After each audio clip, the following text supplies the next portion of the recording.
어떤 교육학자가 학생들의 지적 능력을 가르는 차이점이 어디에서 나오는지 조사해봤다고 합니다. 공부를 잘하는 학생과 성적이 좀 떨어지는 학생, 사실 이 차이는 쉽게 드러납니다. 뭐 여러 가지 요인이 있겠지만 한쪽은 이해력이 뛰어나고 한쪽은 좀 떨어지거나, 아니면 한쪽은 의지가 약해서 금방 포기하게 되거나, 아니면 노력이 좀 안 되거나, 아니면 능력 자체가 조금 떨어지는 이런 경우의 차이가 있겠죠. 그런데 조금 더 깊이 들어가서 이 사람이 이걸 조사해봤다고 합니다. 뭐냐면요, 잘하는 학생 중에서도 최상위권인 학생과 어느 수준, 어떤 벽을 넘지 못하는 학생의 차이는 무엇인가? 최상위권 학생들은요, 알고 있는 것도 더 정확하게 알려고 하는 그런 습관이 있었다고 해요. 그런데 한계를 넘지 못하는 학생은 어느 정도 안 다음에는 뭐 이 정도면 충분하다, 그러니까 알기는 아는데 안다고 하기 조금 애매한 상태, 조금 심하게 표현하면요, 안다고 믿는 착각에서 벗어나지 못하는 그런 수준에서 만족하고 있더라는 겁니다. 여기서 교육학이 말하는, 아마 들어보셨을 거예요, 메타인지라는 개념이 여기서 나왔다고 합니다. 뭐냐면은 내가 알고 있는 것이 정말 아는 게 맞는가? 사실은 제대로 알고 있지 못하면서도 나는 알고 있다는 착각 속에 빠지거나 멈춰서 엉뚱한 결론에 빠지거나 아니면 적당한 수준에서 만족하고 있지는 않는가? 개인적으로 작년 이스라엘 성지순례에 함께하면서 저는 제가 당연히 알고 있다라고 믿었던 것이 실제로는 전혀 다를 수도 있다라는 것을 깨닫고 놀라게 됐던 그런 시간이 있었습니다. 아마 저 외에도 많은 분들이 거기서 처음 보았다면 정말 많은 분들이 당황하시더라고요. 그런 장소가 사실 오늘 본문에 등장하는 베데스다라는 장소입니다. 왜냐하면 우리가 생각하는 베데스다는 대부분, 그림 한번 보여주세요, 이런 이미지죠. 금도끼 은도끼 들고 슬령님 하나 나타날 만한 연못, 이런 거잖아요. 그런데 실제로 가본 베데스다는 생각했던 것과는 전혀 다른 이미지였습니다. 사진 좀 보여주세요. 예, 지금 이게 조금 사실은 좀 작게 나온 부분인데요, 이 보시면 그래도 한 가지 느껴지시는 게 있을 겁니다. 뭐냐면요, 자연적인 못이 아니라 사실은 대형 인공수조에 가깝다라는 걸 우리가 확인할 수 있죠. 사실은 베데스다는 지어놓은 건물에 더 가깝습니다. 아주 커다란 초대형 인공수조죠. 원래 BC 8세기에 하나 존재하던 것을 BC 3세기에 하나를 더 완성했다 그래요. 그래서 2개로 완성되어진 아주 큰, 도대체 얼마나 크기가 되냐, 누군가 예수님 당시에 베데스다의 모습을 복원해 놓은 사진이 있어서 제가 한번 찾아봤는데요, 한번 보여주세요. 지금 이렇게 보이는데 어느 정도 크기인지 감이 잘 안 오시죠? 지금 저 2개가 합쳐져서 긴 부분이 한 100m 정도 된다고 해요. 그리고 짧은 면이 50m, 그리고 깊이는 아마도 최소한 10m 정도 되었을 거라고 합니다. 그래도 느낌이 잘 안 오시죠? 좀 더 느낌이 오게 말씀드릴게요. 우리가 지금 함께 예배드리고 계시는 수지채플 본당이요, 저 뒤에서 요 앞까지가 한 44m 정도 됩니다. 그리고 여기서부터 여기 좌우가 20m, 그리고 높이 저 기둥이 5.5m, 제가 설계도 봤어요. 그리고 가장 높은 부분이 한 8m 정도 된다고 해요. 간단하게 말씀드려서요, 수지채플 본당 5배. 이제 와가 나오네.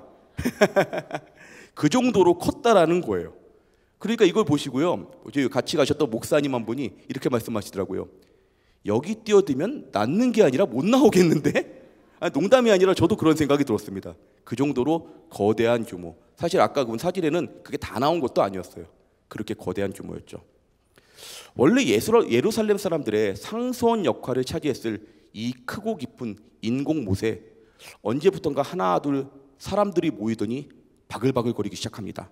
왜 그랬을까요? 요한복음 5장 4절 말씀을 함께 읽습니다. 시작. 이는 천사가 가끔 못에 내려와 물을 움직이게 하는데 움직인 후에 먼저 들어가는 자는 어떤 병에 걸렸든지 낫게 됨이더라. 아멘. 누구든 어떤 병이든 나을 수 있다라는 전설의 못이 된 거죠. 베데스다.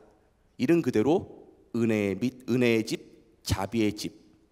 그럼 여기 모였던 사람들은 그토록 바라던 그 은혜와 회복을 얻을 수 있었을까요? 아니면 정말로 이들이 진정한 은혜를 얻기 위해서 필요한 것은 무엇이었을까요?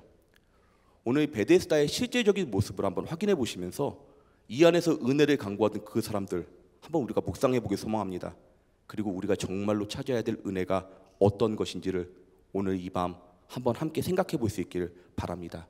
예수님 어떤 모습으로 그들을 바라보셨을 것이고, 그리고 지금 그들 또 우리는 또 어떤 모습으로 살아가고 있는지를 확인하시면서 다시 한번 우리가 은혜가 무엇인지를 생각할 수 있게 소망합니다. 혹시 은혜를 원한다고 하면서 정말 중요한 것을 놓치고 있지는 않은지, 은혜를 원한다고 하면서 사실 진짜 은혜가 뭔지조차 우리는 자꾸 놓치고 있는 건 아닌지 다시 한번 바라보시면서 오늘 이 밤 정말 은혜를 회복할 수 있는 복된 시간 되시길 축복합니다. 우리 서로를 보시면서 인사하시겠습니다. 은혜 회복합시다. 한 번 더 은혜로 충만합시다. 예, 그렇다면요, 오늘 먼저 확인해 보는 베데스다의 실제 모습, 그 안에는 누가 있었습니까? 누가 있었어요? 첫 번째로 병자들. 여쭤보겠습니다. 병자들은 여기 왜 있었어요? 예, 나으려고 있었던 거 맞아요. 근데 저기서 다른 질문 하나만 해볼게요. 아까 말씀에 베데스다의 물이 움직였다고 되어 있었잖아요. 베데스다의 물은 정말로 움직였을까요? 그럼 왜 움직였을까요? 만약 움직였다면? 아까 베데스다를 복원하면서 학자들이 재밌는 구조를 하나 알게 됐습니다. 아까 보셨는데 베데스다가 상부와 하부, 북측과 남측으로 이렇게 되어 있잖아요. 한쪽의 물이 다 떨어지면 다른 쪽으로 물이 이동하는 통로가 있었어요. 그게 나중에 그걸 복원하다 보니까 그게 확인이 됐습니다. 그럼 어떻게 됩니까? 물이 이동하면은 자연스럽게 이게 아마 회오리나 요동이 치는 순간들이 있었을 거예요.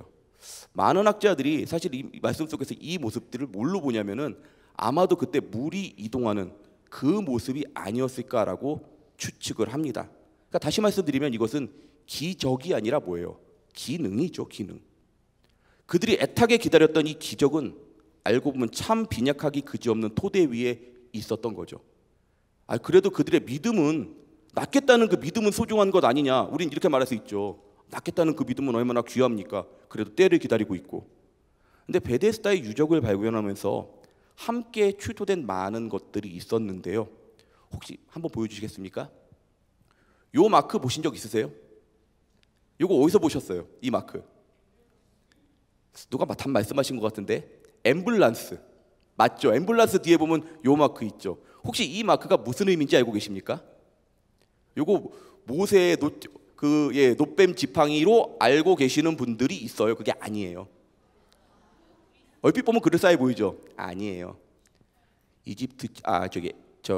치유의 신, 그리스 치유의 신 아스클레피오스의 상징입니다. 그런데 아까 말씀드렸던 베데스다 유적에서 이 부적이 무더기로 나옵니다.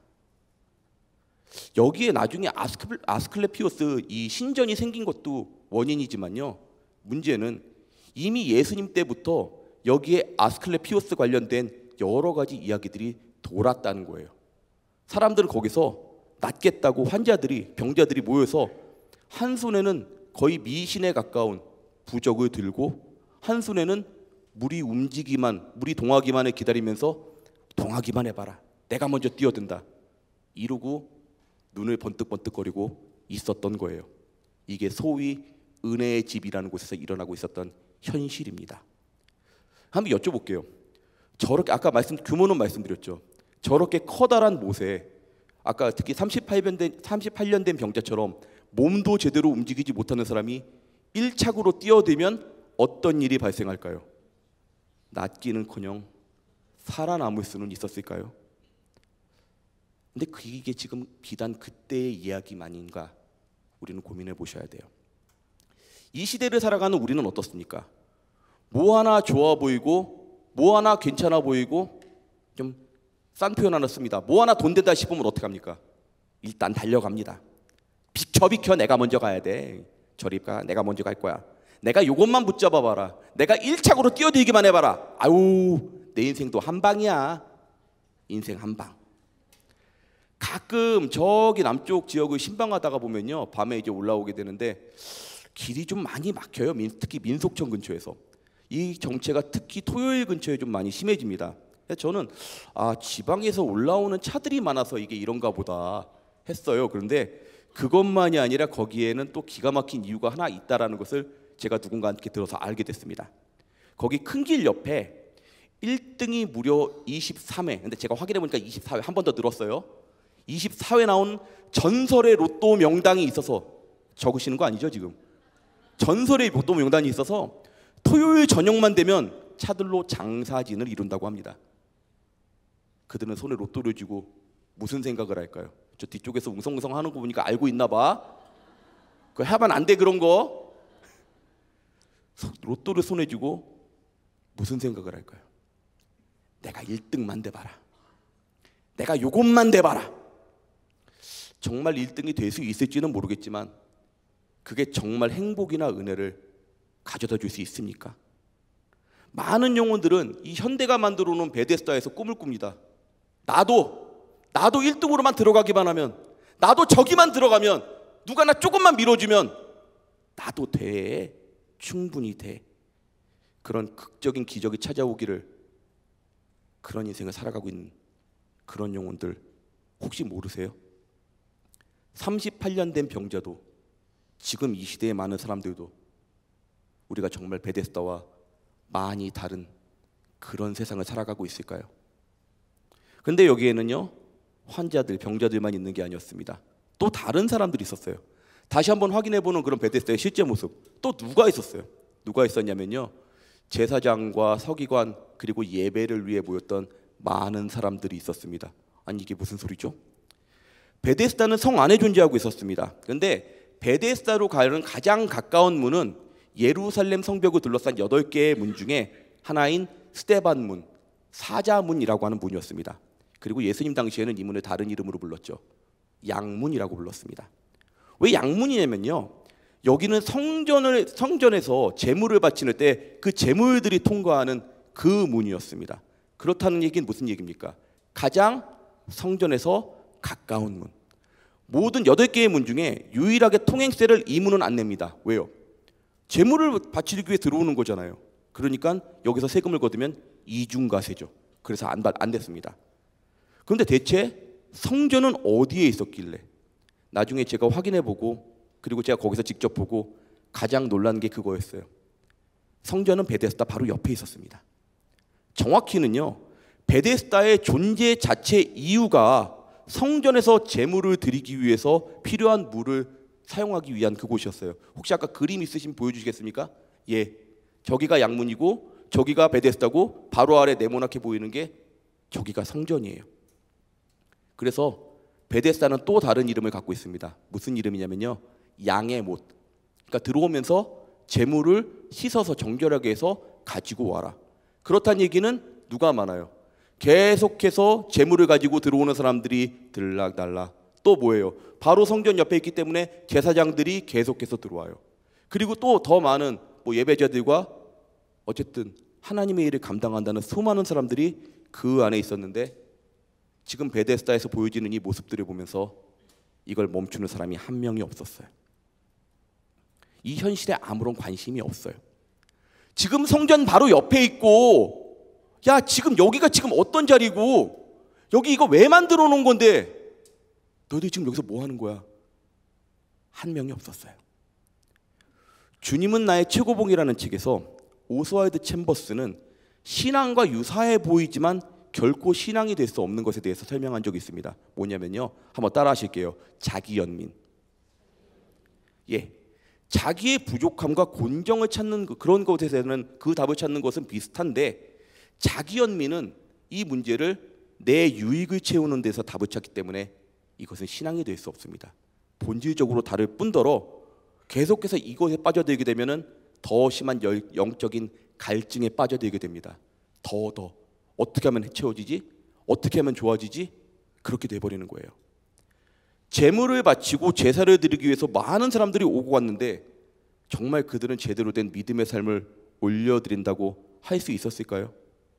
만약 그랬다면 결코 이 상황을 그대로 두지 않았을 겁니다.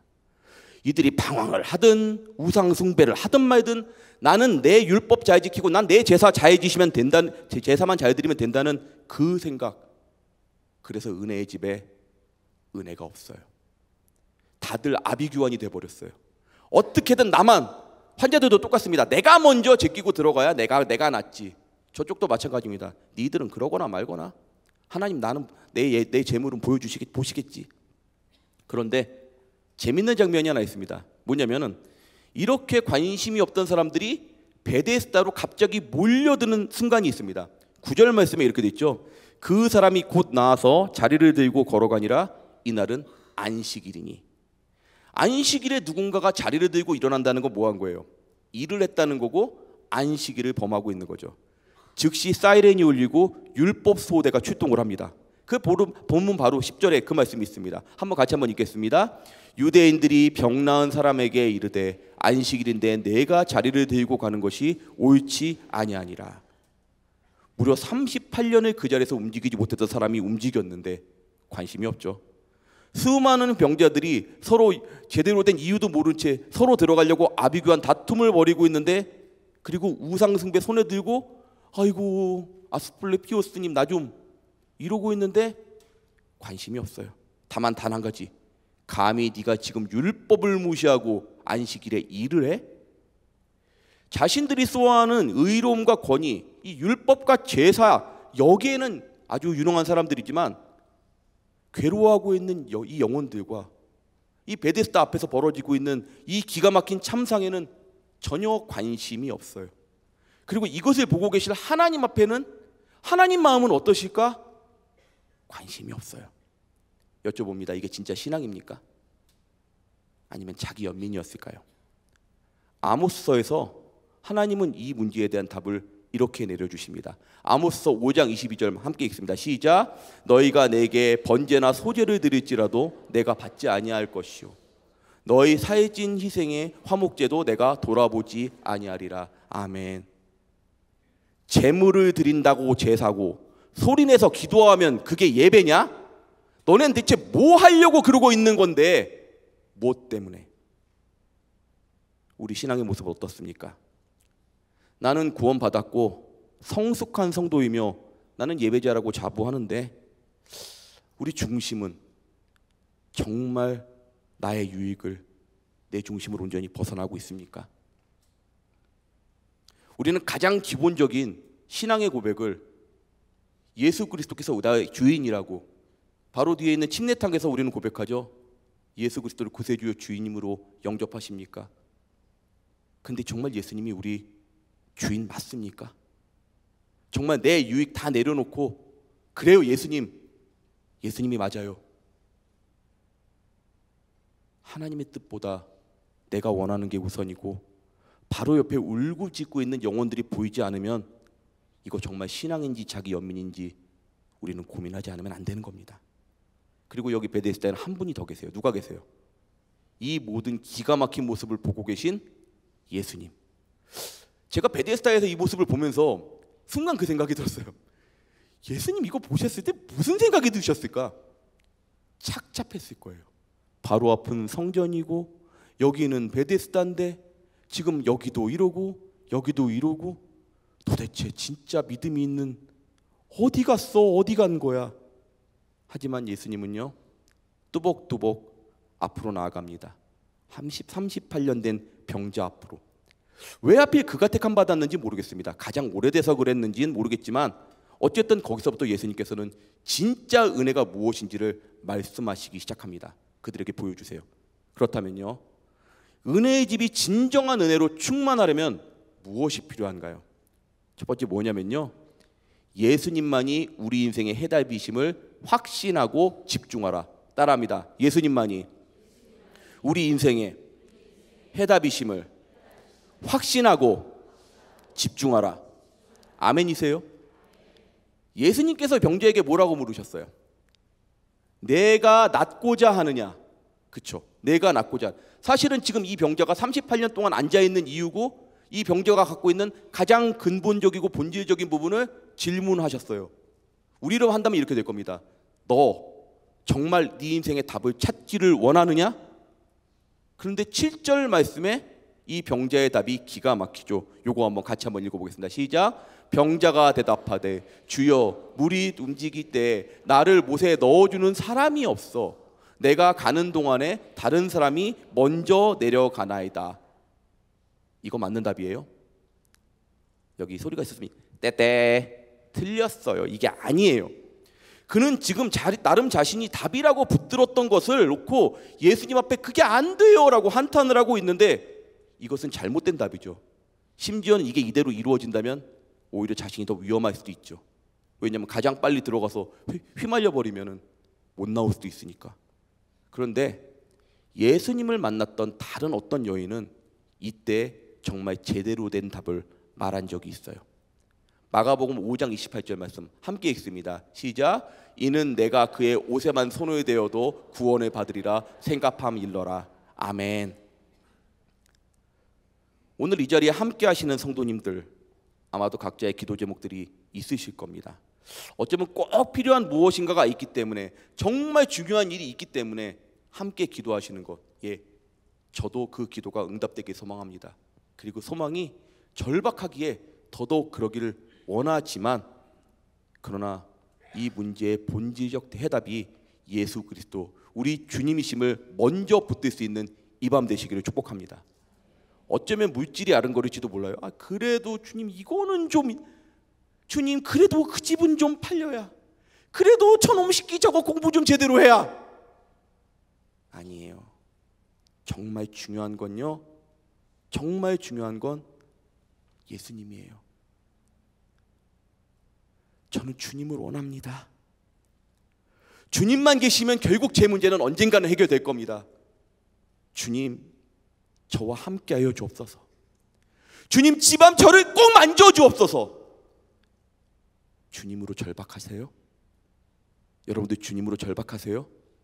다시 한번 여쭤봅니다. 여러분들 주님으로 절박하십니까? 여러분들의 기도 제목은 반드시 응답될 줄 믿습니다. 이것이 병자의 대답이었어야 됐어요. 그리고 이것이 우리의 대답인 줄 믿습니다. 병자의 답은 정답이 아니었습니다만 주님께서 함께 하셨기 때문에 그에게 분명한 은혜의 역사가 이루어집니다. 요한복음은요, 이 과정을 의도적으로 단순화시키고 있어요. 8절에 이렇게 되어 있죠. 내 자리를 들고 걸어가라 하시니, 근데 그 다음에 어떤 연결 단어가 바로 이어지죠. 자리를 들고, 따라합니다. 자리를 들고 걸어가니라.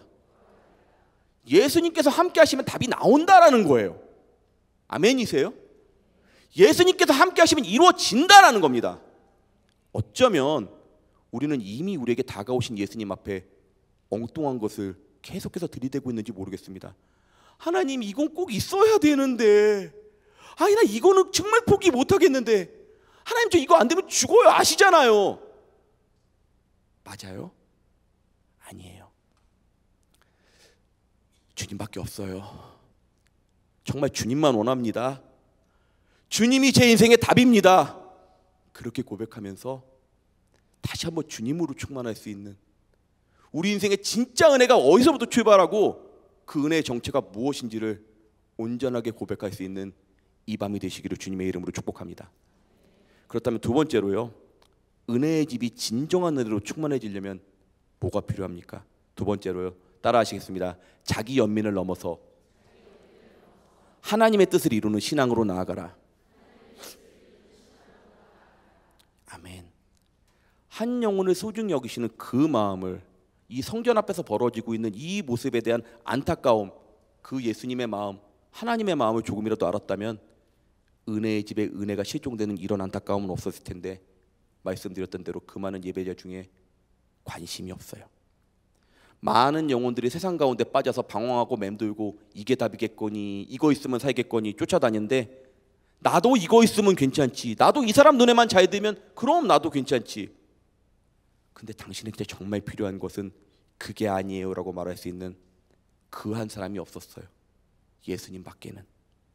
이곳이 바로 성전 앞이었음에도 불구하고, 그들이 제사를 준비하고 있는 제사장이었음에도 불구하고, 하나님께서 제물을 드리기에 나온 예배자였음에도 불구하고 이 마음이 안 보여요.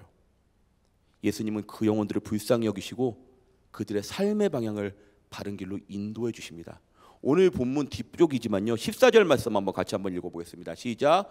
그 후에 예수께서 성전에서 그 사람을 만나 이르시되, 보라, 내가 나았으니 더 심한 것이 생기지 않게 다시는 죄를 범하지 말라 하시니. 아멘. 예전에는 그렇게 생각이 안 들었었어요. 뭐냐면, 아니 갓 회복한 병자한테 굳이 뭐 죄를 범하지 말라. 아니요, 이 병자의 모습 생각해 보세요. 더 이상 세상의 헛된 얘기 쫓아가지 말고, 세상이 말하는 거짓된 우상 쫓지 말고, 너와 함께 했던, 그리고 지금도 너와 함께 하고 있는 나를 다시는 놓치지 말아라. 생각해 보십시오. 지금 이 한마디를 해줘야 될 영혼들이 우리 주변에 얼마나 많습니까? 우리는 믿음의 백성이다, 신실한 예배자다라고 하면서 정작 하나님의 마음, 그리고 그분의 눈물보다 내 이익, 내 위치, 내가 먹고 살 길 쫓고 살고 있지는 않습니까? 제사를 드리기 위해서 양문을 수없이 오고 가는 그 수많은 사람들 중에서 그 갈 길을 몰라서 거기서 엉뚱한 것 들고 그거 어떻게 해결해 볼까 그 방황하는 영혼들, 거기에는 눈길조차 주지 않는 자기 연민적 신앙 가운데 우리는 빠져 살고 있지는 않아요? 한번 따라 하시겠습니다. 성도가 성도다움을 회복해야 은혜의 집이 은혜로 충만해진다. 한 번 더 할까요? 성도가 성도다움을 회복해야 은혜의 집이 은혜로 충만해진다. 아멘이세요? 우리의 삶에, 우리 목장에, 우리 가정에 정말 이 은혜의 역사가 함께 하시길 축복합니다. 그래, 내가 이것을 위해서 구원받았지, 내가 이것을 위해서 부름받았지, 그래, 지금 나 부르시는데 내가 한 걸음 내딛어야지.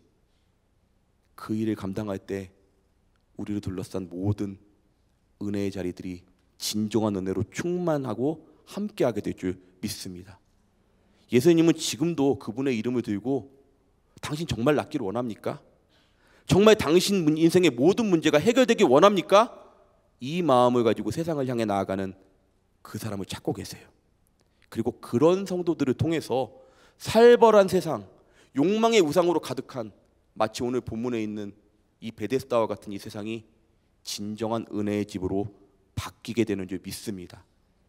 진정한 은혜의 집을 세워갈 수 있는 우리 모두가 될 수 있기를 축복합니다.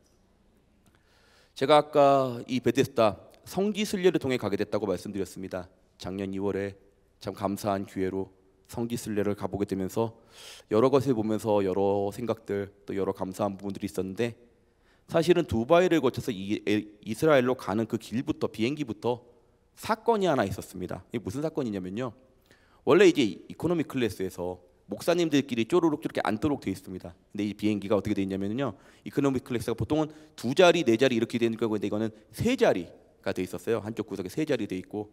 그런데 어떤 목사님이 같이 앉게 되어 있었는데 좌석이 배정되었음에도 불구하고 자기 마음대로 가운데 좌석이 불편하다는 이유로 다른 좌석을 말도 안 하고 변경을 했습니다.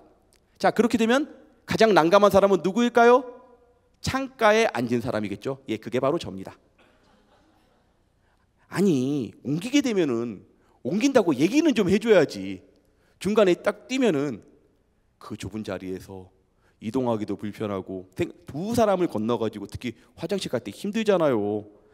아니, 이런 가론 유다 같은 목사님이 있나 속으로 했지만, 그때부터 이제 마음 가운데 바람이 생깁니다. 무슨 바람이 생겼을까요?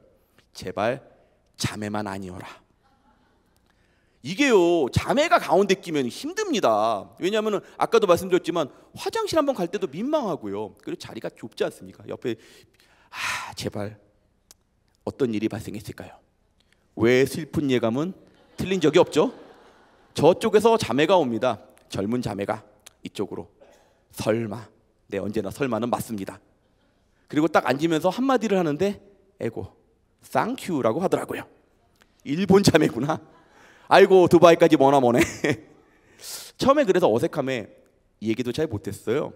근데 그래도 제가 조그마한 일본어로 식사를 하면서 친해져서, 그래도 밥을 그래도 같이 옆에서 먹으니까 친해지더라고요. 이런저런 이야기를 하는데 의대를 졸업하고 지금 세계 여행을 하고 있다고 하더라고요.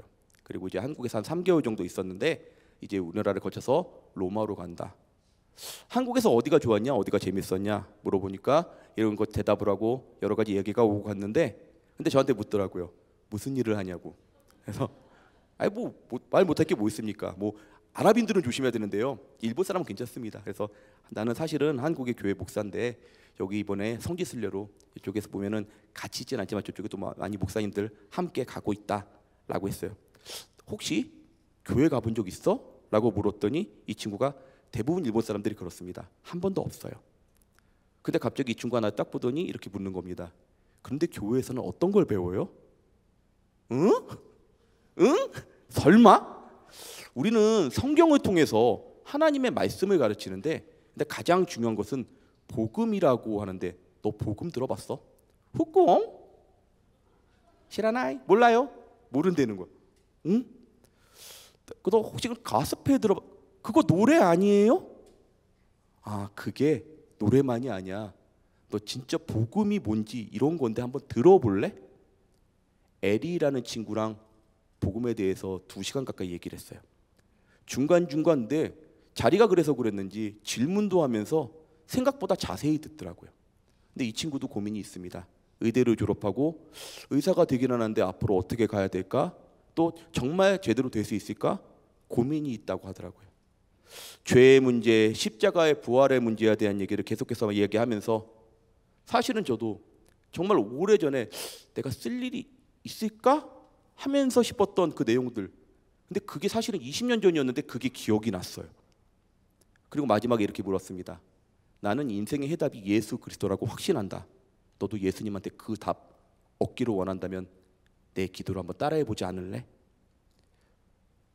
그 설마는 이번에도 이루어졌어요. 20년 전에 보기만 해도 한 번도 제대로 써보지 못했던 일본어 복음 앞에 26살짜리 어린 자매가 그렇게 응답을 했습니다. 개인적인 버킷리스트가 일본인에게 일본어로 복음 전해보는 거였는데 그 자리가 이 자리일 줄 몰랐어요. 박수까지.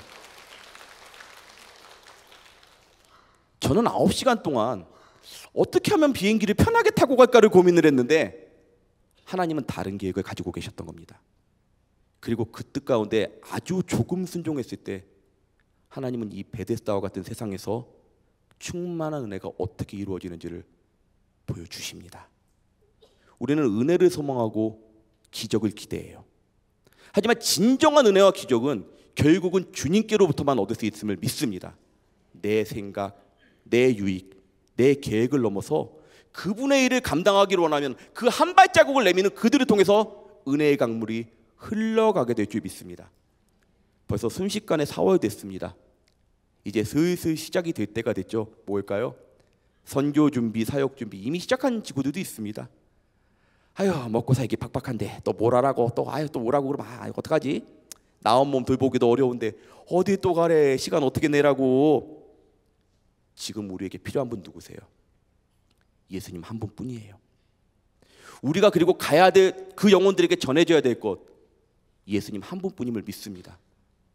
우리는 먼저 예수님만에 온전히 붙들어야 돼요. 우리가 절박해져야 될 때는 다른 곳이 아닙니다. 예수님께만 절박해져야 되고 예수님만 온전히 붙들어야 됩니다. 그리고 내 계획과 내 생각과 내 유익을 넘어서 한 발자국을 내딛고 순종하는 그들을 통해서 주님의 은혜의 역사는 충만히 채워지게 될 줄 믿습니다. 혹시 누가 당신도 함께 하겠어요? 라고 물으시거든 뭐라고 대답하시겠어요? 아멘 하셔야죠. 아멘이시죠? 그런 여러분들 통해서 베데스다가 충만한 은혜로 채워지게 될 줄 믿습니다. 베데스다가 이름뿐인 베데스다가 아니라 진정한 은혜의 집이 될 것이고 그 충만한 은혜가 세상을 바꾸고 하나님 나라를 확장시키는 진정한 은혜의 땅으로 늘어지게 될 줄 믿습니다. 기적도 은혜도 이미 준비됐어요. 순종으로 준비하는 자들이 이것을 들고 나가는 순간 우리 모두는, 그리고 우리를 만나는 모든 이들은 그 은혜를 경험하게 될 줄 믿습니다. 자기 연민에 빠지지 마세요. 내 유익이 내 신앙이 아니에요. 하나님의 목적이 내 신앙이고 내가 주님으로만 충만할 때 주님의 능력의 역사는 우리 사랑하는 모든 지구촌의 가족들 통해 드러나게 될 줄 믿습니다. 오늘 이 밤 주님, 저 그것을 위해서 주님만을 받들기 원해요.